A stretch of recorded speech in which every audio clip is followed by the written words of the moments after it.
হাতে রয়েছে।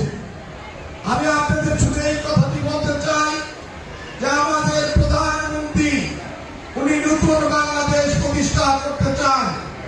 সেই নতুন বাংলাদেশটা হচ্ছে কথা দিয়ে কথা রাখার যে সংস্কৃতি।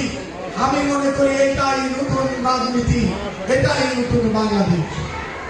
বিগত সরকারের সময় আমরা শেখ হাসিনাকে বলতে গেছিলাম, নির্বাচনের আগে বলেছিল যে নির্বাচিত হলে 10 টাকা চাল দেবে, ঘরে ঘরে চাকরি দেবে। নির্বাচনের পরে প্রধানমন্ত্রী শেখ হাসিনা কিন্তু জনগণের কাছে যাওয়া ওয়াদা রক্ষা করেননি, অর্থাৎ উনি ওয়াদা ভঙ্গ করেছেন। আর আমার প্রধানমন্ত্রী আমাদের নেতা উনি বলেছিলেন বিএনপি নির্বাচিত হলে ফ্যামিলি কার্ড দেওয়া হবে, কৃষি কার্ড দেওয়া হবে, কৃষকদের 10,000 টাকা পর্যন্ত কৃষি ঋণ মওকুফ করা হবে। উনি কিন্তু প্রধানমন্ত্রী হওয়ার শপথ নেওয়ার অল্প কয়েকদিনের মধ্যে ফ্যামিলি কার্ড দিয়ে জাতির সামনে উনি প্রমাণ করেছেন যে তারেক রহমান জনগণকে যে কথা দেয় সে কথা রক্ষা করে। বিএনপি জনগণকে যে কথা দেয় বিএনপি সেই কথা রক্ষা করে। আমাদের মন্ত্রী কানাজার মাহমুদ টুকু আন্তরিক প্রচেষ্টায় আপনারা কিন্তু দ্রুতই সেই প্রধানমন্ত্রীর ফ্যামিলি কার্ড আপনারা পেয়েছেন।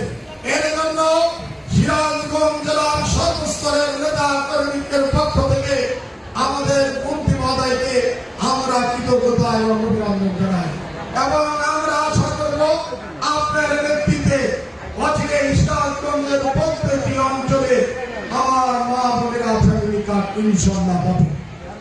আর বক্তব্য দীর্ঘায়িত করব না, শুধু একটি কথাই বলতে চাই, বর্তমান প্রধানমন্ত্রী সেই রাজনীতি করে যার মধ্যে জনগণের কল্যাণ সাধিত রয়েছে এবং জনগণের কাছে তিনি যে ওয়াদা করেছেন আমরা আশা করি আমাদের প্রধানমন্ত্রী সেই ওয়াদা বাস্তবায়নের মাধ্যমে তার নির্বাচনী অঙ্গীকার পূরণ করবে। আপনারা সবাই মাননীয় প্রধানমন্ত্রী জনাব তারেক রহমানের জন্য দোয়া করবেন। মহান রব্বুল আলামিন ওনাকে যেন সুস্থ রাখেন এবং নেক হায়াত দান করেন। উনি যেন বাবা এবং মায়ের মতো বাংলাদেশের মানুষের কল্যাণে কাজ করতে পারে, বাংলাদেশকে স্বাধীন সার্বভৌম এবং আত্মনির্ভরশীল আধুনিক বাংলাদেশ প্রতিষ্ঠা করি। আমরা সেই লক্ষ্যে আমার নেতা তারেক রহমানের নেতৃত্বে কাজ করে যাব, এই প্রত্যাশা। খোদা হাফেজ। বাংলাদেশ জিন্দাবাদ। মাননীয় প্রধানমন্ত্রী তারেক রহমান জিন্দাবাদ।